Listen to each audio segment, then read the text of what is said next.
Nauuso yung mga gantong tiles ngayon, no? Yung mga maliliit na pahaba. So, tingnan nyo. Ayan. Gaganda, oh.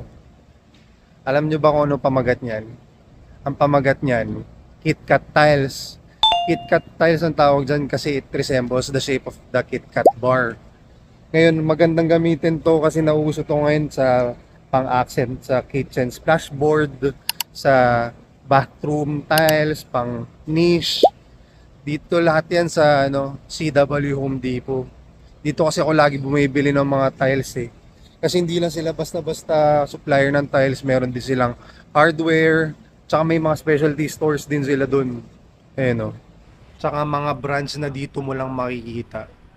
Like Roca, IMEX, Cool, and Venus Mosaic. Ang maganda pa dito, home price guarantee. Ibig sabihin, sure ka nasa kanila yung pinamababang price sa market. Actually, doon nga ako bumibili ng yung mga PU stone, yung mga PVC UV board, doon ako bumibili. Dito lahat yan sa CW Home Depot. Kasi, alam mo yun, nakatipid ka sa oras eh. Kasi lahat dito under one roof na. Ito pa yung iba nilang KitKat tiles. Oh, ang gaganda ng design. Nice.